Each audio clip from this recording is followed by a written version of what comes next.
to? Absolutely. I've been tempted to leave the denomination, but not really for these reasons. It's more because I have this infatuation with the Mennonites, and I grew up Baptist, and so there's sort of that connection with it. But the old order type too. I mean, I really like the beards and everything. I spent 3 days in one of the communities in November, and just really loved it. But the thing is, Leon, one of the guys who I got to know there, he said to me after one of their 3-hour worship services, in which the sermon was an hour and a half long, he said to me, he said, "Well, have you ever thought about starting a Presbyterian Mennonite community?" And I thought, I dismissed it really quickly. And he's a Presbyite community, you mean, maybe? But I think there was something to that maybe it's not for me to go and become a Mennonite, although that's very appealing to me in a lot of ways. Maybe it's for me to bring what it is I love about that community and say, how can that influence my church, my congregation, my presbytery here, and influence it in that direction. Mm-hmm. And so I don't think it has to be that you have to leave on things. It's like, maybe I'll bring my beliefs here and influence in that direction. Thank you. The next question. Oh, Pam, go ahead. I was just going to add something to that. I guess I wouldn't say that people should never change to another denomination, but I do think that the message of the gospel, at least the gospel, if not the Old Testament, is that we need to be careful about doing things just because it's the easy way, and that we just want to cloister ourselves with like-minded people.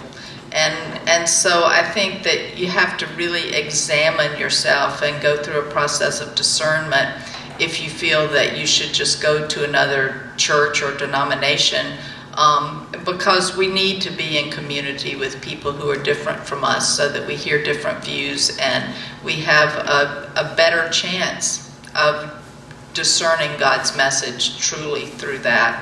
The other thing I think that is a little disturbing about people hopping around from church to church, no matter how tempting it is, and I'm sure we've all been tempted to do that, is that one of the flaws I see in the mainline denominations now is the kind of club-like atmosphere, and that it's hard to say what's different about a church than a club.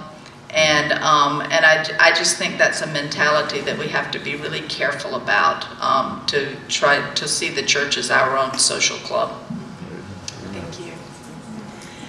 The next question, do you believe that as many, or if many, some evangelically minded Presbyterians decide to leave the Peace U.S.A., that will create a more liberal mindset in our denomination?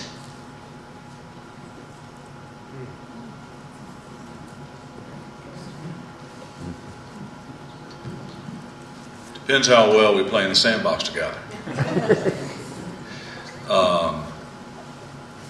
We've got to be careful of hubris, and we need to sow humility.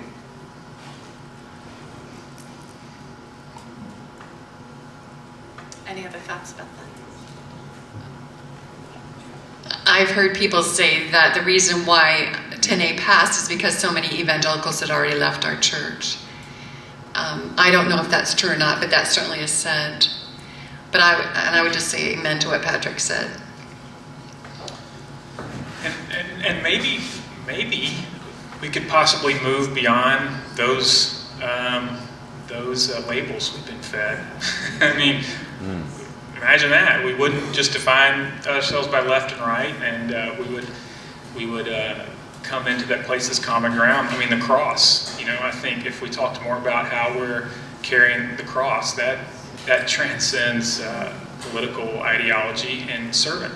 I mean, I think that's another metaphor that both folks left, right, would can't get away from being a servant in the New Testament. And boy, if we just focus on those two things, we wouldn't leave much time for a lot of other stuff.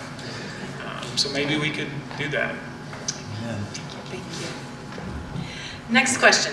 Do you trust that local option as the the current changes in polity have been referred to regarding ordination will be permanent, or will that change as it did with the ordination of women?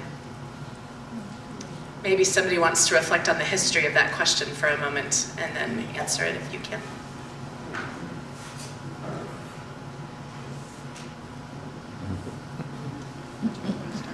It depends on how well we play in the sandbox together. I mean, in all honesty, if the General Assemblies continue to be political grandstanding on causes instead of Christ and ministry, then yes, we're going to have some trouble. If we, as Ken says, focus on a goal and try to, in this new post-denominational milieu, focus on the things that bind us together and move us forward, then yes, I have hope. But again, it comes to how well are we going to put down our hubris and play with each other. I see that differently from Patrick. I took the question more as being, would the result of congregations having a local option ultimately be that if you look at the chastity and fidelity, that the denomination would ultimately come to insist that that gays and lesbians were ordained? And I guess my answer would be that if congregations have the local option, ultimately there will be discerning by the entire denomination, and I can't say which way that will come out.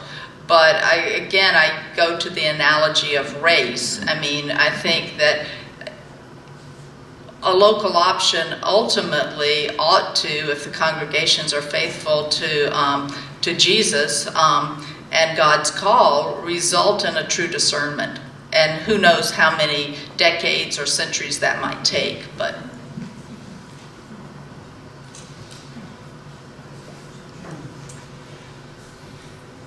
Since the Olympia Presbytery voted against the eliminating the paragraph, by which I think the person writing this means voted against 10A when it came before us, why does Presbytery not take a public stand as a presbytery about that issue? Lynn?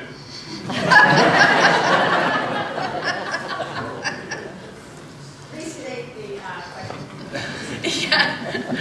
Since the Olympia Presbytery voted against eliminating, or voted against 10A, why does the Presbytery not take a public stand as a presbytery?